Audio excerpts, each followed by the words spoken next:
An 8-year-old boy stole a newspaper from the mercantile, forged his father's name, and mailed a letter to a stranger, because he didn't know how else to stop his father from dying on the inside. 3 years earlier, that same boy had hidden in a wardrobe, hands pressed over his mouth, watching through the slats as a man in a red bandana took his mother's life. His father, a former Texas Ranger, was 100 miles away chasing outlaws, and never forgave himself. Now, a woman steps off the train in Wyoming, clutching that forged letter, running from a dangerous man in Boston who swore he'd find her. She doesn't know the boy wrote it. She doesn't know this rancher never asked for her. And she doesn't know that the man hunting her is the very same man who ordered his wife's murder 3 years ago. You're listening to Cowboy Horizon, where the dust of the frontier carries stories of fierce love, unbreakable courage, and second chances that only the Wild West could write. This story teaches us that the bravest thing you can do is stop running, and that sometimes healing begins with a child's desperate act of love. If this story gripped your heart, smash that like button and leave a comment. Would you have answered that letter? Share this with someone who believes in second chances, and subscribe to Cowboy Horizon with notifications on so you never miss a story that stays with you long after it ends. 3 years ago, fire and blood changed everything for the Hart family. Sarah Hart fell backward onto the wooden floor of her bedroom, her eyes wide with surprise, her lips forming a name she would never finish saying. In the wardrobe across the room, 5-year-old Noah pressed both hands over his mouth, choking on silent sobs as he watched through the slats. A man laughed. The sound was high and cruel, and Noah would hear it in his nightmares for the next 3 years. A red bandana flashed in his vision. Then boots walking away, then silence. Then nothing but the sound of his own heartbeat, and his mother's eyes, open and empty, staring at nothing at all. Present day. The train screamed into Brewster Station, iron wheels grinding against the tracks. A woman stepped onto the platform, clutching a letter in her gloved hand and carrying everything she owned in a single carpet bag. She did not know she was about to walk into the lives of 2 people still trapped in that night 3 years ago. She did not know she would either save them or destroy them. She only knew she could not go back. Eliza Cole had been traveling for 6 days. 3 trains, 2 layovers, and more dust than she had seen in her entire 28 years in Boston. Her dress was wrinkled, her chestnut hair pinned but loose at the edges, and her hands trembled slightly as she stepped down from the passenger car. The August sun beat down on Brewster Station with the kind of heat that made men irritable and women retreat indoors. Wyoming territory stretched endlessly before her, so different from Boston's crowded streets. The sky seemed impossibly big, the land impossibly empty. Her fingers traced the letter she had memorized during the long journey west. I am not a romantic man, but I am a decent one. I have land, a home, and a son who needs steadiness. If you are a woman of character who seeks the same, I would be honored to meet you. It was signed Caleb Hart. The memory of Marcus Webb flashed through her mind. His cold blue eyes in her boarding house doorway back in Boston. His soft hands that had never worked an honest day. His voice, smooth as poison. You can run, Eliza, but you cannot hide. You belong to me now. Your husband made sure of that. She touched the Derringer pistol hidden in her pocket. Her father's voice echoed in her memory. A woman alone needs to be her own protection. The train whistle screamed behind her. This was either her salvation or her grave. Either way, she was done running. Eliza stepped fully onto the platform and immediately became aware of every eye on her. She was wrinkled, travel-worn, obviously Eastern. She stood out completely among the weathered faces and practical clothing of the frontier town. She scanned the crowd for Caleb Hart. She saw him. He stood apart from the others, hat in hand, carved from the same stone as the mountains behind him. Tall, lean, a face that had forgotten how to smile. His shirt was clean but faded, his boots scuffed. and his eyes were the color of storm clouds. His eyes met hers, and Eliza felt something shift in her chest, something that felt dangerously like recognition. Then his expression changed. Confusion. Then something colder. She approached, heart pounding against her ribs. "Mr. Hart, I am Eliza Cole. I believe we have been corresponding." She offered the letter. He did not take it. He did not move at all. The platform went silent. Every conversation stopped. Every head turned. Caleb Hart's voice was flat and hard when he finally spoke. "I did not write that letter, ma'am. I do not know who did, but it was not me." Eliza's stomach dropped. She felt the weight of every eye on her, felt the heat crawling up her neck. But she did not look away from him. She did not crumble. She stood perfectly still, chin raised, and said nothing at all. Whispers rippled through the crowd like wind through dry grass. A woman in an overdone dress stepped forward with poison sweetness. Her name was Clara Brennan, and her smirk was visible from 20 feet away. Oh my, how embarrassing. Perhaps the lady should return to wherever she came from. Before Caleb could respond, before Eliza could formulate words, a small voice cut through the tension. "I wrote it, Pa." A boy stepped out from behind Caleb's leg. He was small, maybe 7 or 8, with dark hair that would not stay flat, and his mother's blue eyes set in his father's serious face. He wore patched trousers and a shirt that had been mended more than once. The platform went so silent that Eliza could hear the wind moving through the dry grass beyond the tracks. Caleb Hart stared down at his son. His voice was barely controlled. "What?" "I wrote the letter." The boy's hands were clenched at his sides. "I found the matrimonial paper at the Mercantile. I copied your name. I thought—" His voice cracked, and he swallowed hard. "I thought maybe if someone came, you would stop being so sad." Eliza felt something crack open in her chest. She looked at this small boy who had done something desperate and brave and utterly foolish, and she understood him completely. Caleb crouched down, his face level with Noah's. His voice was low, controlled, but underneath it was something raw. "You forged my name. You invited a stranger here under false pretenses. Do you understand what you have done?" "Yes, sir." "Do you understand what this costs her?" Noah's eyes filled with tears, but he did not look away. "Yes, sir." Eliza looked at Noah. She saw herself at that age, desperate, brave, foolish, making choices out of love that the world would call mistakes. She made a decision. "You can send me back. I understand completely." Noah grabbed her hand. His small fingers were surprisingly strong. "Please do not go," Clara Brennan sputtered.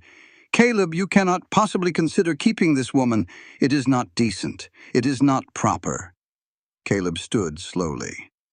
He looked at Eliza for a long moment, and something shifted in his expression. Not warmth, not welcome, but decision. "My son chose you." His voice was rough, like it hurt to speak. "That means something in this family." Clara's mouth fell open. The crowd murmured in shock. "She will stay at the ranch. We will figure out the rest." He picked up Eliza's carpet bag without asking permission and walked toward a wagon hitched near the station house. Noah tugged Eliza's hand, his face brightening for the first time. "Come on, Ma. Before Pa changes his mind, Ma."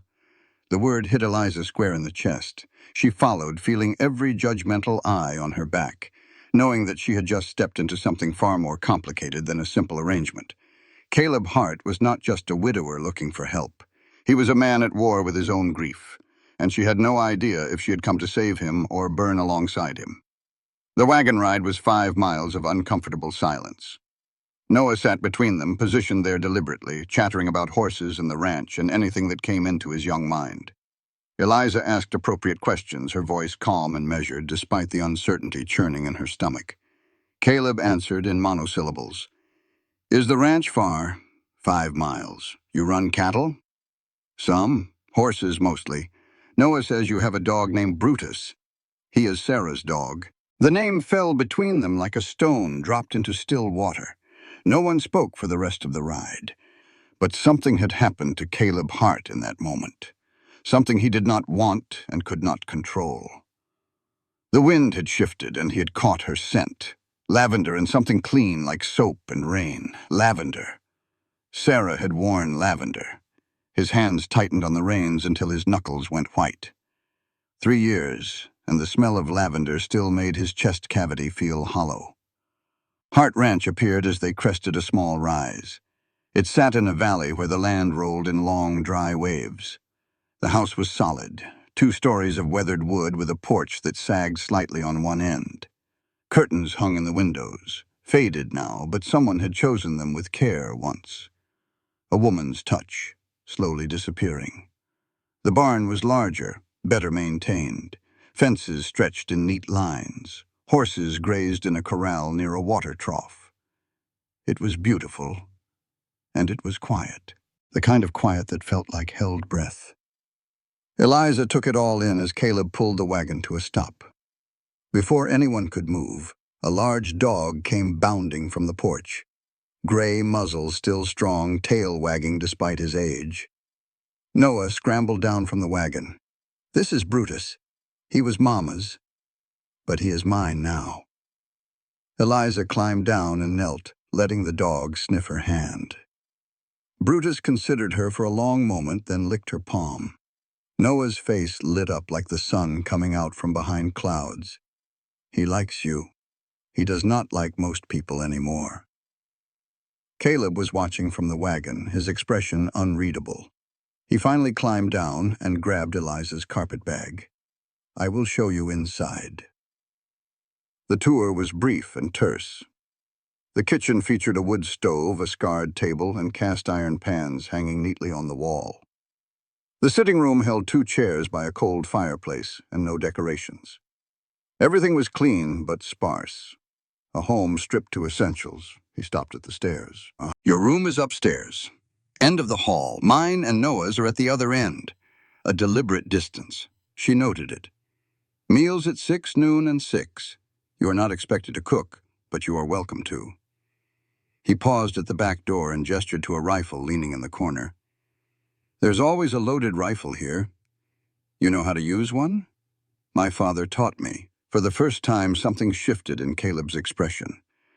Not warmth, but respect. "Good. This is Wyoming. Everything out here wants to kill you." He left to tend the horses without another word. Noah showed Eliza her room. It was small but clean. A bed, a washstand, a window that looked out over the valley. The walls still had faded rectangles where pictures once hung. It was Mama's sewing room. Pa cleared it out last year. Eliza ran her fingers along the windowsill. "Thank you, Noah. It is perfect." The boy hesitated in the doorway. "Are you really going to stay? For a while?" "Yes." Noah nodded, satisfied, and disappeared down the stairs. Eliza sat on the edge of the bed and looked out the window at the endless sky. She had left Boston with nothing. She had come here expecting a new life, a partnership, maybe even a kind of peace. Instead, she had found a man made of stone and a boy made of hope. As the sun began to set, painting the valley in shades of orange and gold, she saw something that made her breath catch. A small fenced plot at the edge of the property, a single wooden cross, well maintained, and Caleb Hart walking there alone. He stood before the grave, hat in hand, head bowed. He did not move for a long time. Even from this distance, she could see his shoulders curved inward. The posture of a man carrying invisible weight. She could not hear him, but she could see his lips moving, talking to his dead wife. And she understood with sudden clarity that Caleb Hart was not a cold man. He was a shattered one. That night, Eliza could not sleep. The bed was unfamiliar. The house was unfamiliar. Everything about this place was unfamiliar. She lay awake listening to the wind move through the grass outside her window and wondering what she had gotten herself into. Past midnight, she rose and walked to the hallway, thinking she might get some water from the kitchen. She was not alone. Caleb stood at the other end of the hall, having just checked on Noah. He wore no shirt, just trousers, and in the moonlight through the window his scars were visible. Rope burns, wire cuts, one old bullet wound on his shoulder. He looked like a man who had been at war. They stared at each other across the darkness. "Trouble sleeping?" His voice was rough from disuse. "Strange bed, strange house, strange man who did not want me here." "I did not say I did not want you here." She tilted her head, studying him. "You did not have to." A long moment stretched between them. Something electric in the air. Something neither of them was ready to name. Caleb turned away first. "Get some sleep, Mrs. Cole. Tomorrow we work." He walked toward his room. Behind him, Eliza spoke softly. "It is Miss. I am a widow too, Mr. Hart." He did not turn around, but he did not sleep that night either. And for the first time in 3 years, when Caleb Hart finally closed his eyes near dawn, he dreamed of something other than blood. He dreamed of gray-green eyes and the scent of lavender. And when he woke, he was not sure if he was healing or just finding new ways to hurt. The next morning came too early and too bright. Eliza woke at dawn, dressed quickly, and came downstairs to find evidence that Caleb had been up for hours.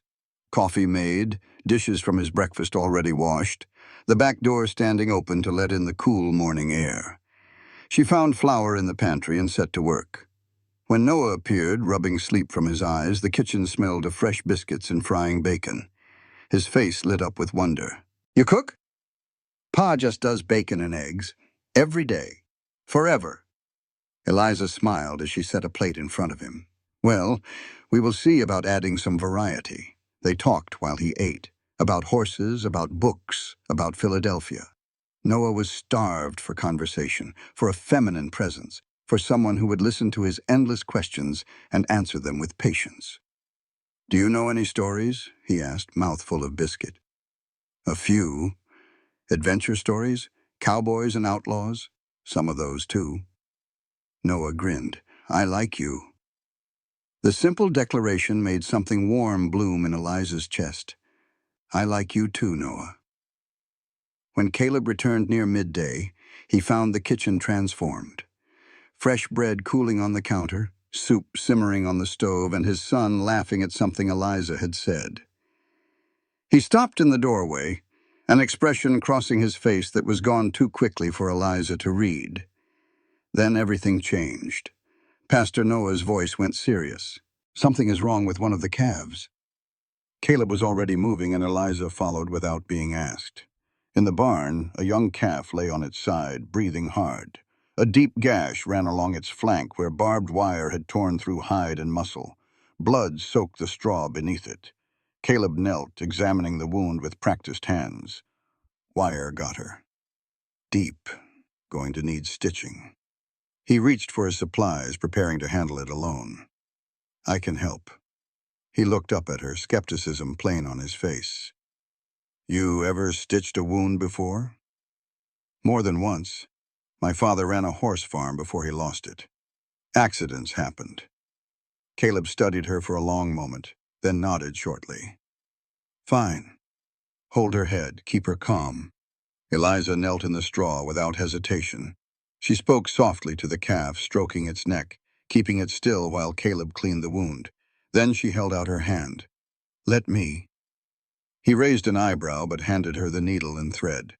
Her fingers did not shake. She worked with the calm efficiency of someone who had seen blood before and had not run from it. Her stitches were neat, professional, better than many a frontier doctor could have managed. Caleb watched her hands. He had spent years reading people by their hands. Soft hands meant soft life. Calloused hands meant honest work. Nervous hands meant dishonesty. Eliza's hands were steady, capable, sure. He had misjudged her. She was not some fragile eastern flower. She was steel wrapped in silk. When they reached for the same strip of cloth to clean the wound, their hands brushed, skin against skin for half a second. It was nothing. An accident. But his hand burned where she had touched him, and from the slight hitch in her breathing, she had felt it too. The calf would live. They stepped out of the barn into the afternoon sun, and Caleb found himself looking at Eliza Cole with new eyes. "Where did you learn to do that?" "My father." "Before the bank took his farm." She wiped her hands on her apron. "When you grow up around animals, you learn to fix what breaks." He nodded slowly. "That was good work." "Thank you." It was the closest thing to a compliment he had given anyone in 3 years. That afternoon, everything almost went terribly wrong.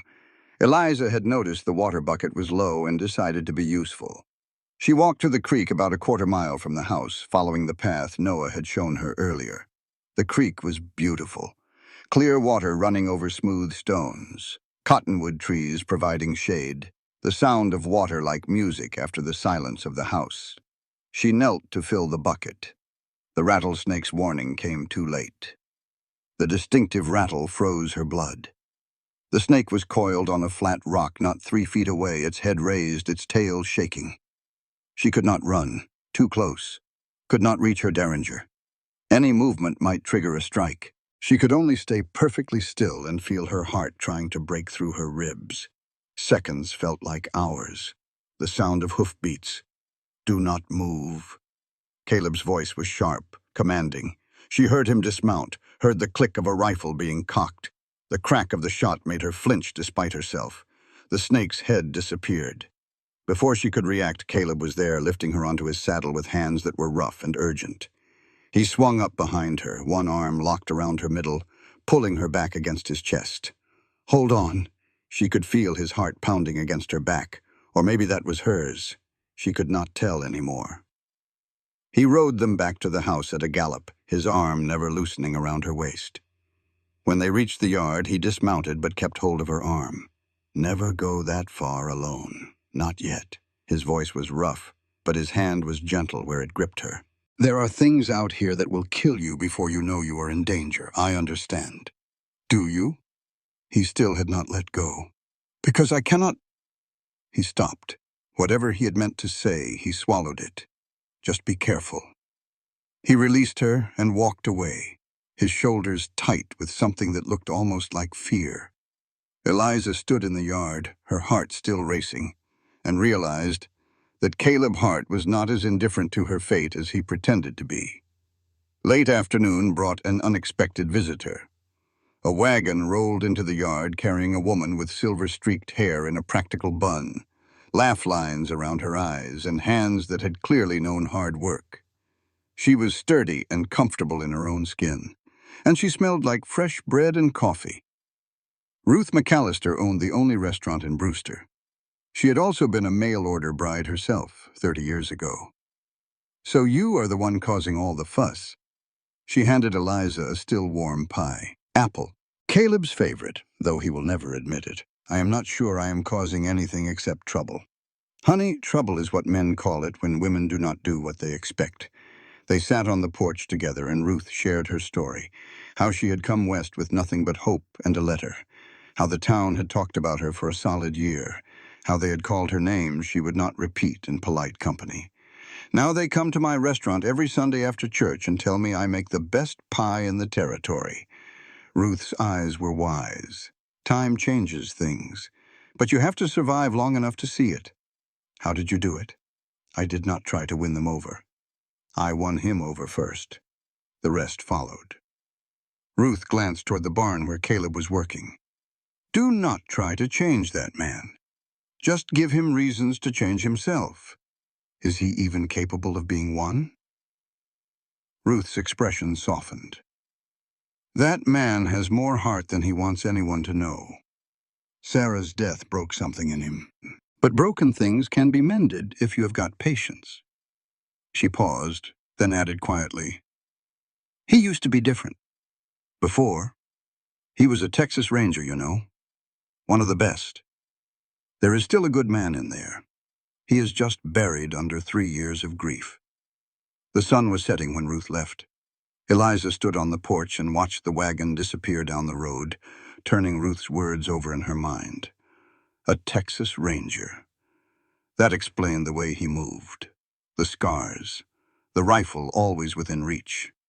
She went inside to start supper and found herself humming while she worked.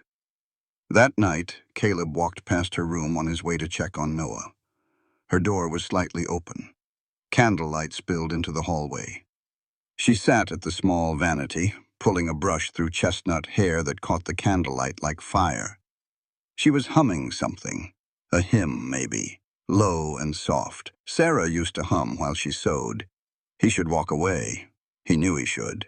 But he stood there watching until she looked up and caught his reflection in the mirror. Their eyes met. Neither spoke. The moment stretched into something that felt dangerous. Then Caleb turned and walked away. That night, for the first time in 3 years, he dreamed of something other than his wife's blood on wooden floors. He dreamed of gray-green eyes and the scent of lavender. And when he woke, he was not sure if he was healing or just finding new ways to hurt. A week passed at Hart Ranch, then 2. Eliza fell into the rhythm of the place. She rose early, made breakfast, helped Noah with his letters and numbers during the morning hours. In the afternoons, she worked alongside Caleb when he allowed it, learning the endless tasks that kept a ranch running. She mended fences. She fed chickens. She learned to tell when a horse was favoring a leg and when the weather was about to turn. And slowly, so slowly she almost did not notice it happening, Caleb's heart began to thaw. He still spoke in short sentences. He still watched her with those storm cloud eyes that gave away nothing. But he stopped leaving the room when she entered. He started answering her questions with more than single words. Once, when she made a joke about a particularly stubborn rooster, she could have sworn she saw the corner of his mouth twitch. Then came the trip to town that changed everything. Caleb needed supplies that could not wait for the monthly delivery. Eliza asked to come along, wanting to see more of Brewster, and perhaps find some fabric to make new curtains for the kitchen. Noah stayed behind with Ruth, who had come to visit and was happy to keep the boy occupied with pie-making lessons. The wagon ride into town was quiet, but not uncomfortable. Eliza found herself noticing things. The way Caleb's hands held the reins with easy confidence. The way his eyes constantly scanned the horizon for threats. The way the early gray at his temples caught the sunlight. She looked away when he glanced at her, but not quickly enough. Brewster was small but bustling. A main street with a mercantile, a bank, a church, a saloon, and Ruth's restaurant. People moved along the wooden sidewalks, calling greetings to each other, stopping to gossip in small clusters. Every one of them stared at Eliza as the wagon rolled past. The whispers followed her into the mercantile. She was examining a bolt of blue calico when Clara Brennan appeared like a bad smell. Oh, the Heart Charity case. Still here, I see. Eliza did not turn around immediately. She let the silence stretch just long enough to be uncomfortable before responding. Still breathing, Mrs. Brennan. I know how that disappoints you. Clara's face reddened with anger. Her mouth opened to deliver what was surely a devastating retort. Then Caleb was there. He appeared from nowhere, positioning himself beside Eliza, his body angled slightly between her and Clara. Something you want to say to my wife, Clara? The word hung in the air. Wife. He had never called her that before. Neither had she expected it. Clara's mouth opened, closed, opened again. Your wife? You heard me. Clara retreated, her dignity in tatters, muttering something about impropriety and standards as she fled the store. Eliza turned to Caleb, her heart pounding. I am not your wife. You are under my roof, under my protection, close enough. His jaw was set, daring her to argue. She did not. Outside the mercantile, Caleb spotted an old friend. Sheriff Thomas Brennan stood on the sidewalk, badge polished but face tired. He had once been a Texas Ranger, had served with Caleb in the old days. Now he was married to Clara and looked like a man who had forgotten who he used to be. Caleb. Tom. She is not what I expected. She is none of your concern. Brennan looked uncomfortable, fidgeting with his mustache. Clara is stirring up trouble. You know how she gets. I know how you let her. Brennan winced, but took the hit. I know I have been. I know I am not the man I used to be. But I remember who I was, sometimes. Then maybe start acting like it. Brennan hesitated, then spoke so quietly Eliza could barely hear him from where she stood loading the wagon. If something happens, Caleb, if it ever comes to it, I will not stand by and watch you die. Caleb said nothing. He just walked away. But something had passed between the two men. Something Eliza did not fully understand. At the post office, Eliza collected the ranch mail while Caleb finished loading supplies. Most of it was ordinary. A letter from a horse buyer, a notice about a church social, a bill from the feed store. Then she saw the envelope that made her blood freeze. Boston postmark. Expensive paper. Handwriting she knew too well. Her fingers trembled as she opened it. Dearest Eliza, did you truly believe Wyoming was far enough? I have always admired your spirit, even when it is directed against me. But spirit can be broken, just like bodies, just like promises. Your husband owed me a debt. A wife inherits her husband's debts and his obligations. You have had your adventure. Now it is time to come home. I know where you are. I am coming for what is mine. Sincerely yours, Marcus Webb. Eliza's hands shook as she folded the letter. She should tell Caleb. She knew she should. But if she told him, he might send her away for bringing danger to his doorstep. Or worse, he might fight for her and get hurt.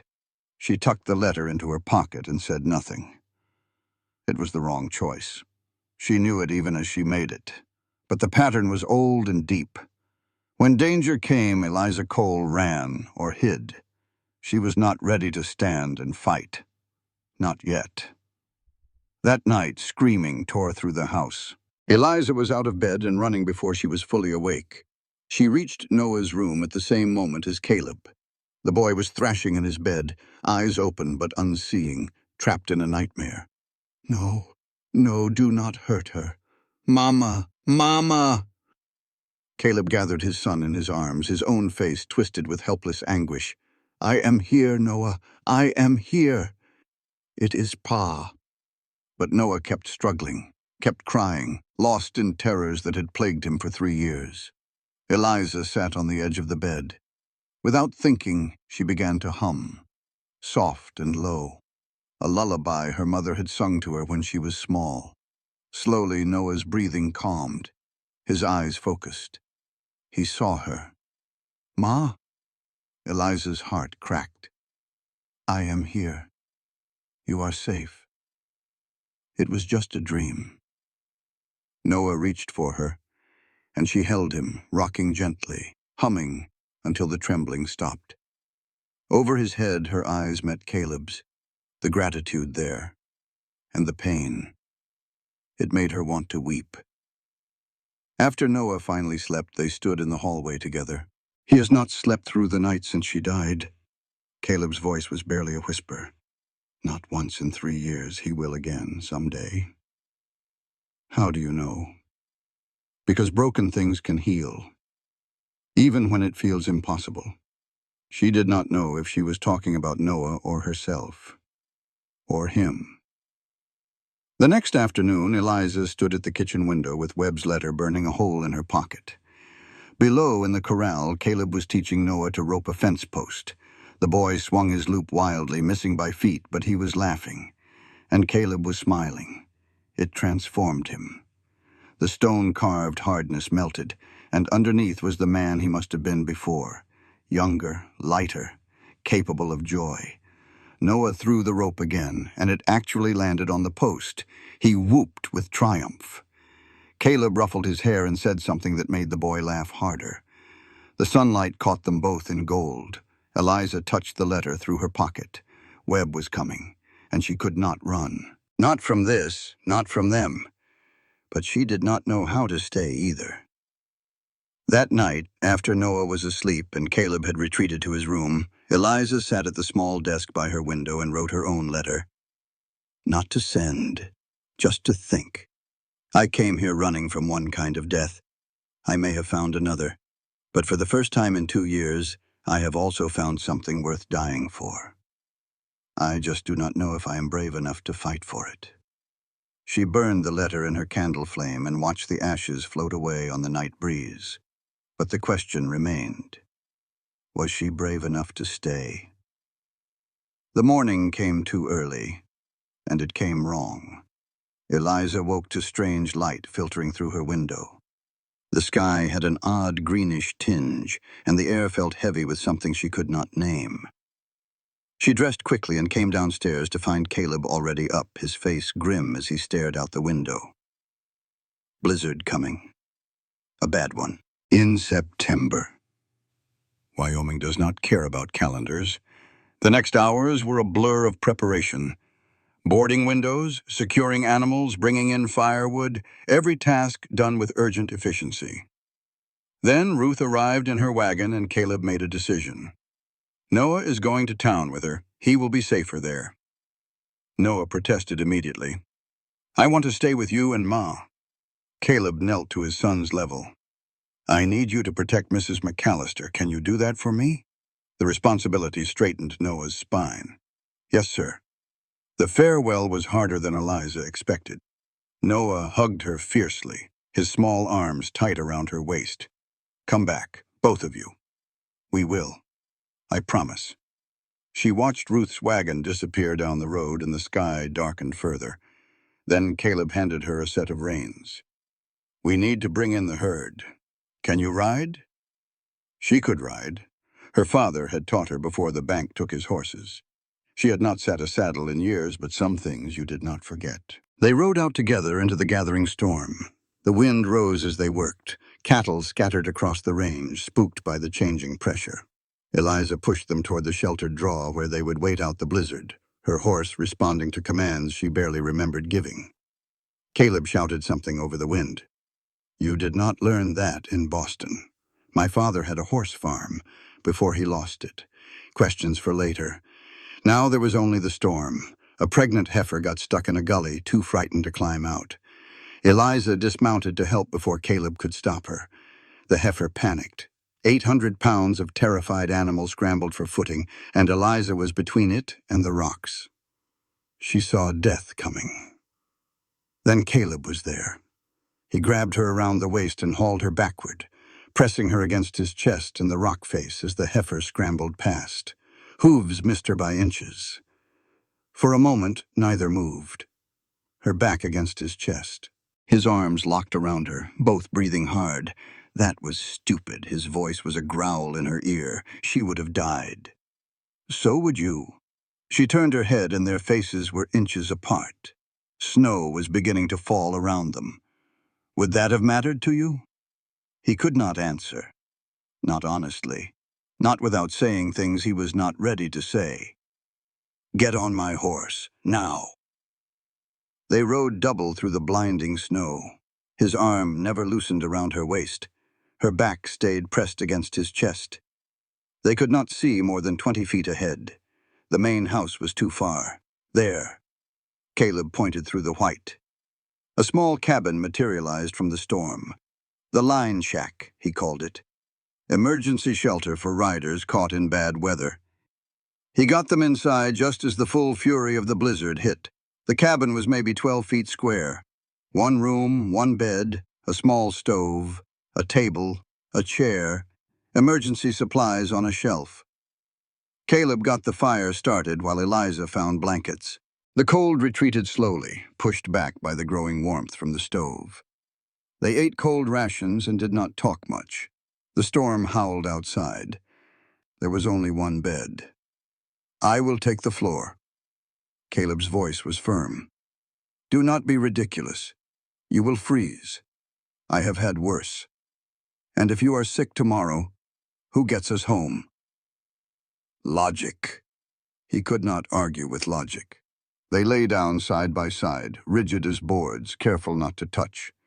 The blanket covered them both. The fire crackled. The wind screamed. Eliza did not remember falling asleep.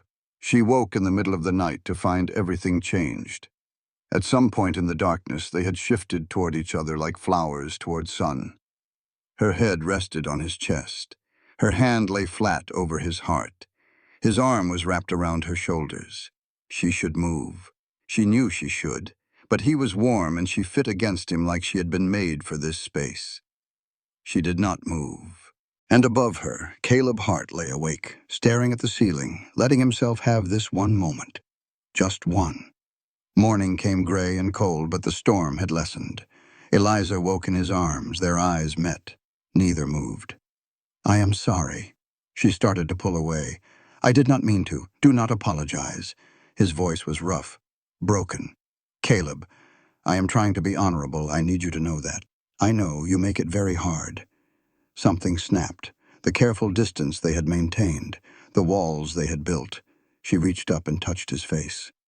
Her fingers traced the line of his jaw, rough with morning stubble. "What if I do not want you to be honorable? Eliza, we might die today. The storm might take us both." Her voice shook. "If this is my last morning, I do not want to spend it pretending I do not feel something." He did not decide to kiss her. His body simply moved, closing the space between them, his mouth finding hers with a desperation that surprised them both. She tasted like snow and longing. Her fingers tangled in his hair. His hands framed her face like she was something precious. He was afraid to break. It was not a gentle kiss. It was 3 years of grief and 2 weeks of denial and a lifetime of loneliness, all crashing together. When they finally broke apart, both breathing ragged, she whispered, "Say something. I think," he spoke slowly, "I think I am done being dead." And then he told her everything. About Sarah. About the Dalton gang. About the night he was 100 miles away chasing outlaws while his wife died in their bedroom.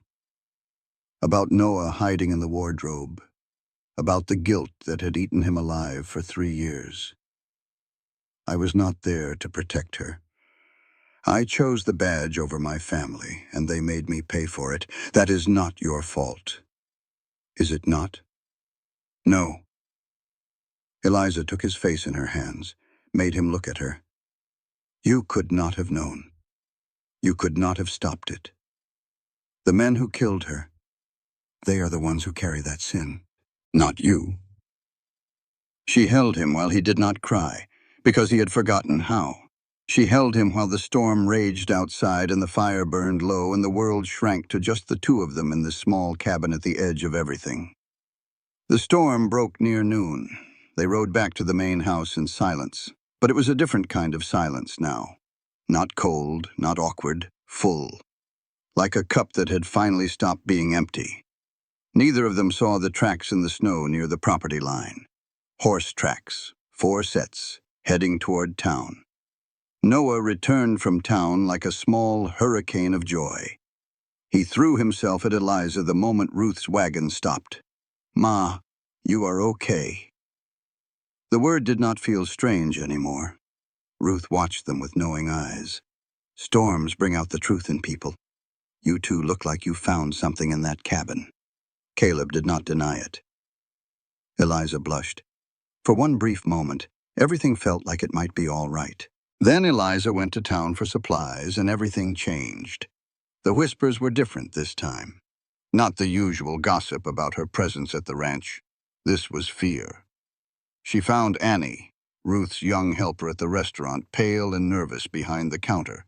Strangers came in during the storm. The girl's voice shook. Rough men, asking questions. Questions about what? About a woman from Boston. About the Hart Ranch. Eliza's blood turned to ice. Webb's letter burned in her memory. He had found her. He was coming. She should have told Caleb weeks ago. She made herself walk calmly out of the restaurant, made herself cross the street toward the mercantile where their wagon was waiting. She almost made it. A man stepped into her path. He was handsome in a cruel way, with a lazy smile and eyes that made her skin crawl. A scar traced his left cheek. He wore a red bandana loose around his neck. "Well, well," the Hart woman. His grin widened. "Even prettier than I was told. I do not know you.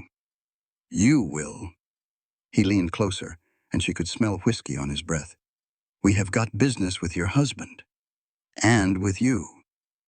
Man named Webb is paying good money for a reunion. I do not know anyone named Webb." The man laughed. Sure you do not. See you soon, Mrs. Hart. He tipped his hat and walked away. Eliza noticed 5 more men scattered around town, watching. All of them had the look of men comfortable with violence. She drove the wagon home faster than was safe. That night she told Caleb everything, about Thomas, about the gambling debts, about Marcus Webb and his obsession, about the letter, about the man with the scar and the red bandana. She expected anger for hiding the truth for so long. She braced herself for rejection. Instead, Caleb's face went through several expressions. Surprise, anger, and then something she did not expect. Understanding. You should have told me immediately. I know. I was afraid you would send me away. Send you away? He stared at her. You thought I would send you away? To protect yourself. And Noah. Eliza. He crossed the room and took her face in his hands. I am not sending you anywhere, not now, not ever. Webb will come. He will bring men. Let him come. His eyes had changed. The softness from the cabin was still there, but underneath it was something else now, something dangerous. I have been waiting 3 years for a reason to fight again. He just gave me one. A small voice came from the doorway. Pa? I need to tell you something. Noah stood there, pale as milk, his hands trembling. Caleb knelt. What is it, son? The man. The one Ma described. The one with the scar and the red bandana. Noah's voice cracked. I have seen him before. He was there, the night Mama died. The world stopped. He laughed, Pa, while she was... Tears streamed down Noah's face. He laughed, and I never forgot his face. I see it every night. Caleb went absolutely still. The man hunting Eliza was the man who had killed Sarah. 3 years of grief, 3 years of hunting ghosts, and now his enemy had walked directly into his life. Eliza pulled Noah into her arms, held him tight. The boy sobbed against her shoulder, finally releasing the secret he had carried alone for 3 years. Caleb stood frozen. Then he moved.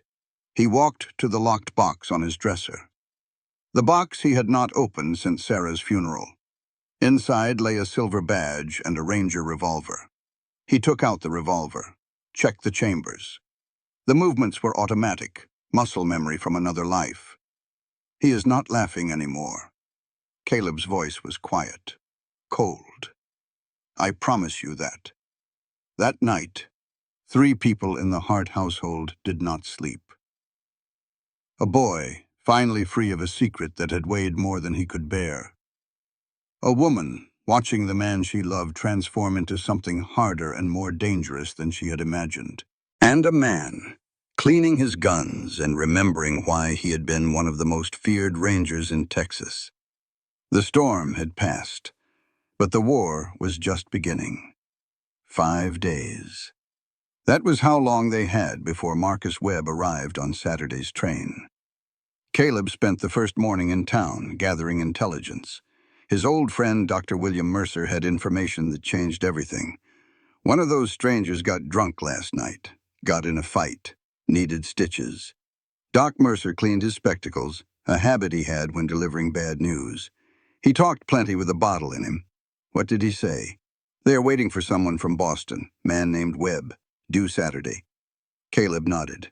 He had expected that. But Doc Mercer was not finished. There is more. I found papers in his coat while he was passed out. Webb has been funding the Dalton gang for years, hired them for jobs back east and out here. Caleb went cold. Jobs. What kind of jobs? Did not say specifically. But one letter mentioned the heart problem being resolved 3 years ago. The words hit like bullets. Webb had not just happened to hire the men who killed Sarah. He had ordered it. 3 years ago, Webb had been eliminating a business rival in Texas, a man who owed him money, a man who happened to neighbor Caleb's ranch. The Dalton gang was told to send a message. Sarah had been that message. Caleb's rage was incandescent, but cold, controlled. Does anyone else know this? Just you. What are you going to do? What I should have done 3 years ago. His next stop was the sheriff's office. Tom Brennan sat behind his desk looking tired and old. He listened to Caleb's request for help, and his face twisted with conflict. I cannot start a fight with strangers on suspicion, Caleb. Clara would never... Clara, always Clara. Caleb's voice was bitter. Where is the man who rode with me at Adobe Walls? The one who charged a Comanche line without blinking? Brennan flinched. He is gone. Maybe. Or maybe he is just hiding. Caleb turned to leave. At the door, Brennan called out, Caleb. He turned. If it comes to shooting. If they come for your family. Brennan's voice was barely a whisper. I will not let them take another wife from you. It was not a promise. But it was not nothing either. Behind the mercantile, Eliza was loading the wagon when Sheriff Brennan appeared. He looked nervous. Guilty. He glanced around to make sure no one was watching. Mrs. Hart. A moment. He pressed something into her hand. A small pistol. Do not tell my wife. Do not tell anyone. Sheriff. That man loves you. And that boy needs a mother. Whatever happens, he swallowed hard. Whatever I do or do not do publicly, know that I see what is right, even if I am too weak to act on it. He walked away before she could respond. The pistol was warm in her palm. That afternoon, Caleb taught Eliza to shoot properly. They stood behind the barn, a row of cans on the fence, rifle ready. He positioned himself behind her, adjusting her stance, his hands on her shoulders, her waist, her arms. Breathe in. Aim on the exhale. Squeeze. Do not pull. His breath was warm against her ear, his body solid against her back. She fired. The can flew backward again. She fired again, and again, and again. When the rifle was empty, he turned her to face him. If anything happens to me, do not. Listen to me. If anything happens, you take Noah and you run. Ruth will help you. There is money in the lockbox under our bed. Promise me, our bed. He had said it without thinking. I am not leaving you. Eliza. I did not come this far to run again. Her voice was fierce. I am done running. Whatever happens, we face it together. He kissed her like it might be the last time. When they parted, his eyes were bright. My son chose well. Your son is 8. He chose based on my handwriting. He chose based on your heart. So did I. That night, Noah slept guarded by Brutus. The old dog seemed to sense the danger coming, staying closer than usual to the boy he had sworn to protect. Caleb and Eliza sat on the porch, watching the stars. Do you think we will survive this?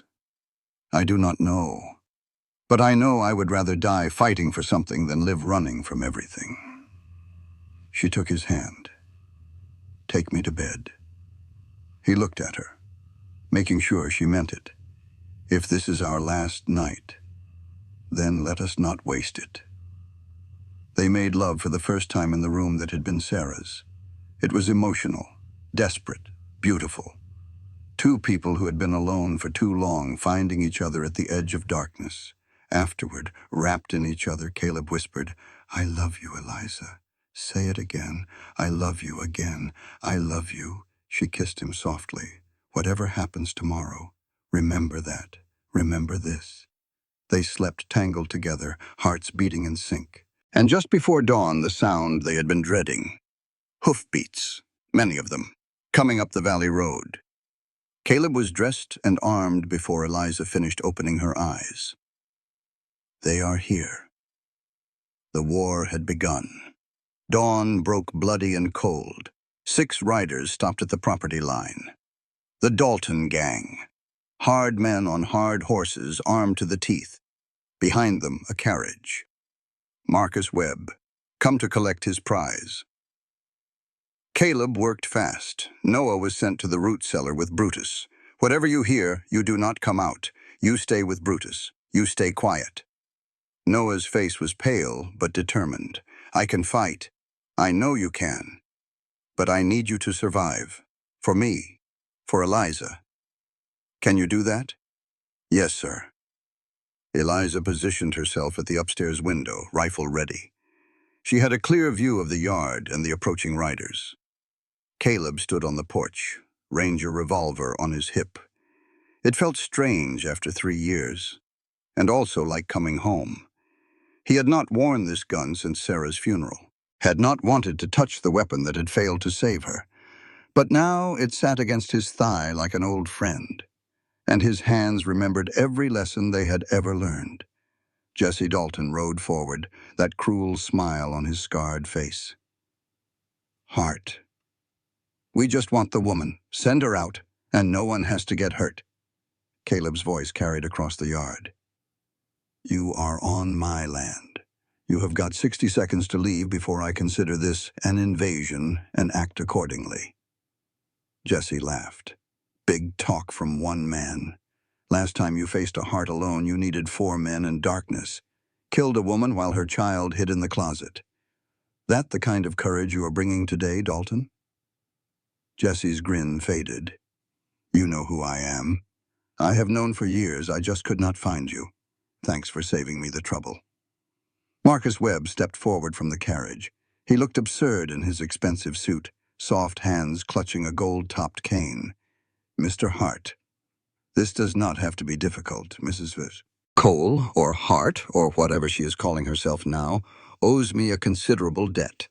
I have simply come to collect. She is under my roof.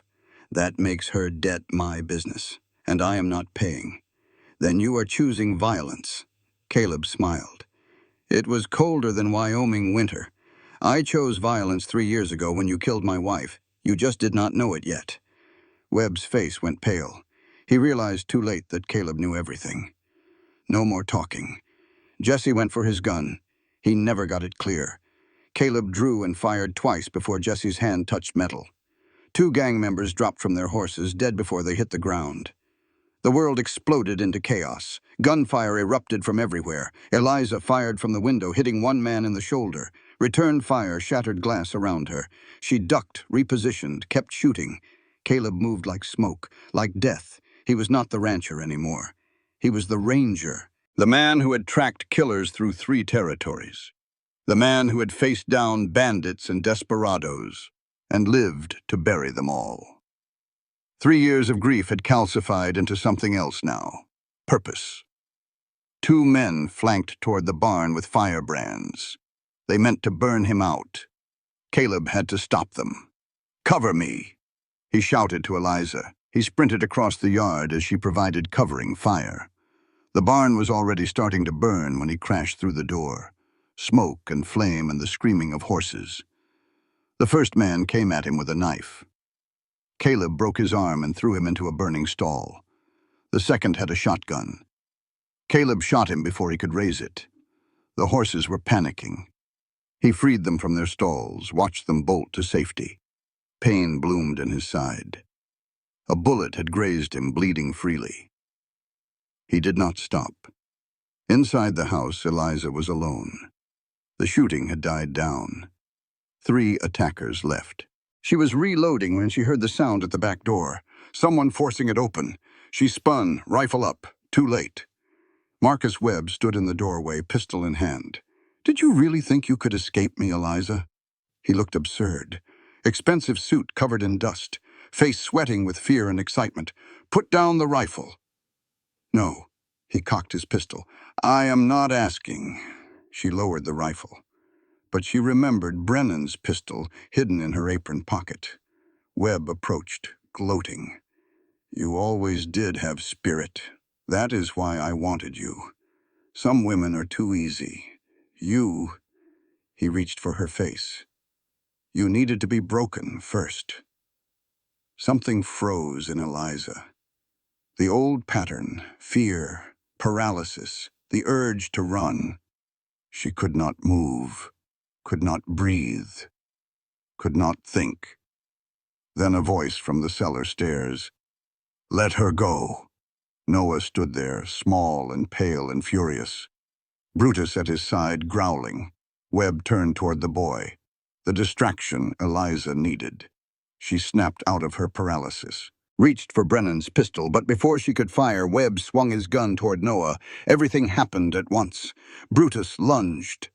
80 pounds of loyal fury hit Webb's arm, teeth sinking deep.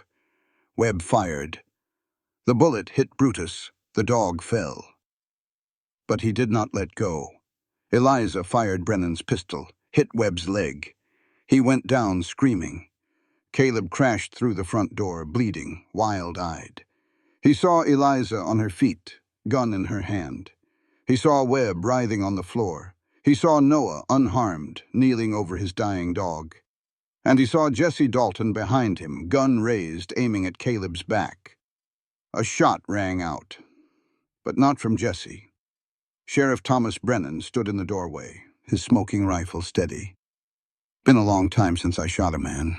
Brennan's voice was quiet. "Glad I still remember how." Jesse fell dead. Brennan looked at Caleb. "Told you. Not going to watch another Hart wife die." The remaining gang members fled. Webb was captured, wounded but alive. But the cost. Noah cradled Brutus in his arms. The old dog's breath was shallow, blood soaking the boy's shirt. "Pa!" Noah's voice broke. "Pa, he saved me. He saved me like Mama told him to." Caleb knelt beside his son. Brutus licked Noah's hand once weakly. Then he went still. "He was a good boy." Caleb's voice cracked. "The best boy." Tears streamed down his face, the first tears he had shed in 3 years. Eliza wrapped her arms around them both, and for a long moment, the three of them just held each other in the wreckage of their home. They had won, but some victories cost more than defeats. The sun rose over the smoking remains of the barn. Dr. Mercer arrived within the hour. He treated Caleb's wound with steady hands and sharp words. "Half an inch more and it would have hit something important. You are lucky. I do not feel lucky. You are alive. Your wife is alive. Your son is alive. That is all the luck anyone gets." Noah refused to leave Caleb's bedside. Eliza stayed too. The three of them huddled together, traumatized but intact. Ruth brought food. The town, which had whispered and judged for weeks, rallied quietly. Wagons arrived with supplies. Men offered to help rebuild the barn. Women brought casseroles and clean bandages. Even Clara Brennan came. She stood at the edge of the property for a long time, watching the others work before she finally approached. "Mrs. Hart, Mrs. Brennan." Silence stretched between them. "I was wrong about you." The words seemed to cost her everything. "You fought for this family, when it mattered. That counts for something." It was not an apology, not exactly, but it was a beginning. Webb survived. He was held in the county jail, under guard. Sheriff Brennan had sent for a territorial judge.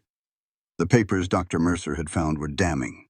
Conspiracy to commit murder, hiring known criminals, accessory to Sarah Hart's death, attempted kidnapping.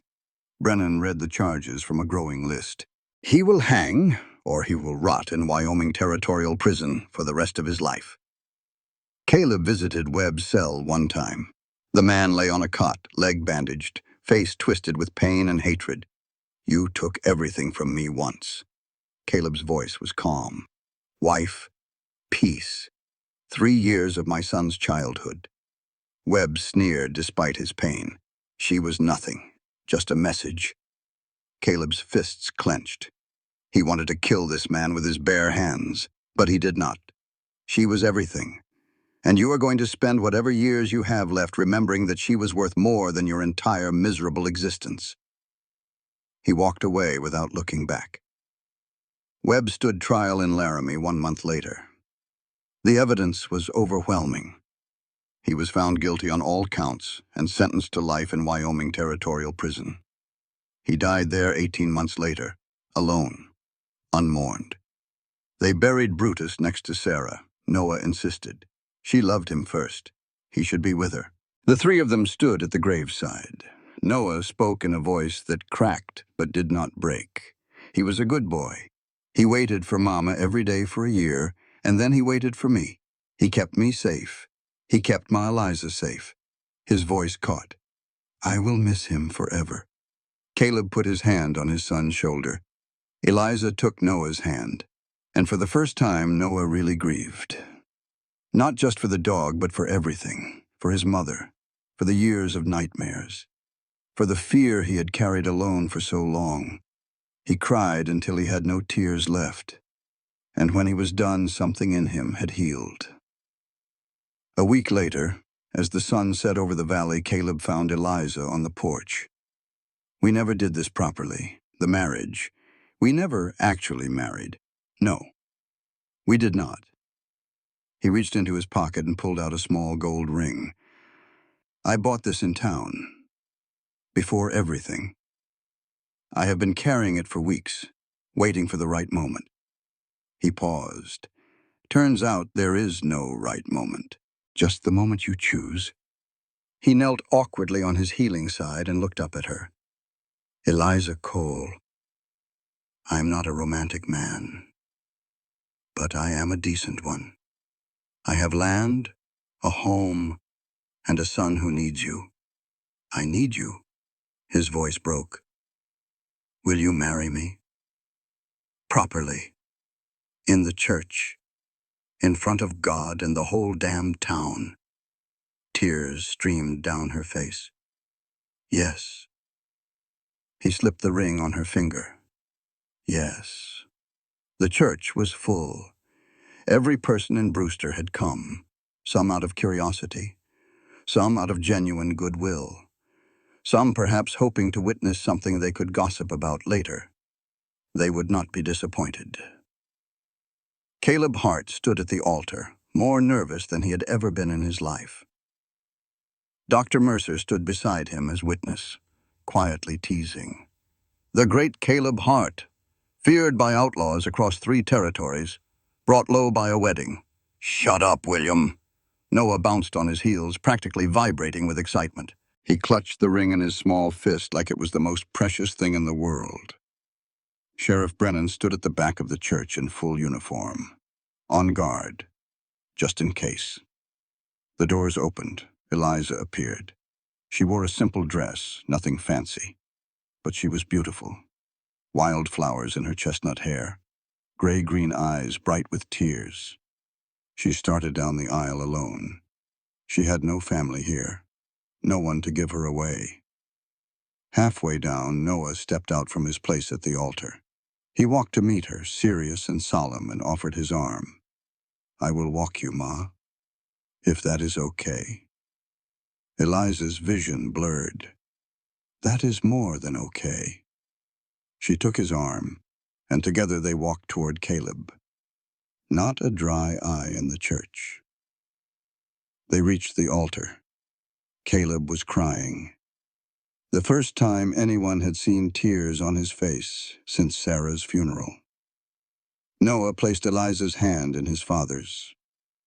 I picked her, Pa. You make sure you deserve her. Laughter rippled through the church. Laughter and tears. The Reverend began to speak. Who gives this woman in marriage? Silence fell. Eliza had no family, no one to speak for her. Then, from the pews, someone stood. Clara Brennan. I do. Shocked murmurs filled the church. Clara walked forward, her face set with determination. She took Eliza's free hand briefly. I was wrong about you. This is my way of trying to make it right. She placed Eliza's hand more firmly in Caleb's. Take care of her. She returned to her seat. Her husband stared at her like he had never seen her before. The vows were simple, personal, true. Caleb spoke first. You came here a stranger. My son chose you before I had sense enough to see what he saw. But I see it now, every day. I see your strength, your courage, your stubborn refusal to give up on me. On us. I am not a romantic man, but I will love you until the day I die and however long comes after. I choose you, today and every day after. Then Eliza. I came here running from my past. I found my future. I found a son who needed a mother, a man who needed to learn how to live again, a home that needed laughter. I stopped running when I found you, and I will never run again. I choose you, both of you. All of this, forever. The Reverend smiled. Then by the power vested in me, I pronounce you husband and wife. You may kiss your bride. Caleb pulled her close. Finally, my wife. For real this time. The kiss was sweet, promising, full of future. The church erupted in cheers. Noah squeezed between them, and the three of them stood wrapped in each other's arms. A family, complete at last. The reception at Ruth's restaurant lasted until the stars came out. There was dancing and laughter and more food than anyone could eat. Sheriff Brennan formally apologized to Eliza. I should have been braver sooner. You were brave when it mattered. That is what counts. When the night grew late, the Harts rode home together. Noah fell asleep between them in the wagon, his head on Eliza's shoulder. The stars spread across the sky like promises. Thank you. Caleb spoke quietly. For what? For answering that letter. She smiled, leaning against him. Thank you for letting me stay. The wagon rolled on through the darkness, carrying a family toward home. In his sleep, Noah murmured something. It sounded like Mama. Eliza kissed the top of his head, and for the first time since he was 5 years old, the word meant warmth instead of grief. Spring came to Hart Ranch in a riot of wildflowers. The new barn stood larger and stronger than the one before. The fences were mended. The horses were healthy. Everything was as it should be. Eliza stood on the porch, one hand on her swollen belly, watching Noah teach the younger children their letters. She had started a small school at the ranch, 5 students from neighboring farms. Noah was her star pupil and teaching assistant. No, that is a B, not a D. See, B has bumps in the front. Bumps, bumps, like a belly. B for belly. D is different. Caleb appeared in the doorway watching his wife and son, with an expression that had become familiar over the past year. Wonder, gratitude, joy. How are my students, he asked. Brilliant, every one of them. Eliza smiled. How is the south pasture? Fence is mended. Calves are healthy. He wrapped his arms around her from behind, hands resting on her belly. How is the newest Hart? Active, kicking up a storm. He or she will fit right in then. That evening, after the students had gone home and Noah was doing his own schoolwork, Eliza walked to Sarah's grave. She had started coming here alone, not often, but sometimes. She knelt and placed lavender on the grave. I do not know if you can hear me. I do not know if you are watching somewhere. But I needed to say something. Thank you for loving them first. Thank you for giving them to me to find. Thank you for Noah, for his bravery, his heart, his eyes that look like yours. I promise I will take care of them, both of them. I will never try to replace you. But I hope I can make them happy, the way you did. The wind stirred the lavender, carrying its scent up into the evening air. And Eliza felt something. Maybe imagination, maybe something more, like a hand on her shoulder, like acceptance. Caleb found her there. I thought I would find you here. Do you mind? She would like you, Eliza. He stood beside her, looking at the grave. She would be grateful. I am the grateful one. They stood together in silence as the sun set. Later, inside, Eliza found Noah's original letter pressed in a book. She read it again. Dear lady who might become my new ma, my pa is sad, and I do not know how to fix him. He works all day and does not smile. I think he needs someone to love. I promise to be good if you come. Please help us. Noah Hart. Tears fell on the paper. Caleb appeared behind her. That letter brought you to us. No. She leaned back against him. That letter brought me home. From downstairs, Noah's voice. Ma! Pa! I tried to make dinner and something is burning. Smoke wafted up the stairs. Caleb ran. Eliza stood at the window for one more moment, the letter pressed to her heart. Later, after the burnt dinner had been scraped into the yard and cold biscuits had been eaten instead. After Noah had been tucked into bed with promises that his next cooking attempt would be supervised, Caleb and Eliza sat on the porch. Her hand rested on her growing belly. His hand covered hers. The stars spread across the sky like promises, and the letter, the one that had started it all, lay safely in a box beside Sarah's ring and Caleb's old badge. 3 relics of the past, 1 family's future. This content was carefully researched, developed, and manually edited by our team to deliver meaningful stories with valuable life lessons. Every narrative is crafted to entertain, inspire, and empower our audience. We believe that great stories can change lives, and we are committed to bringing you content that matters. Thank you for being part of our community.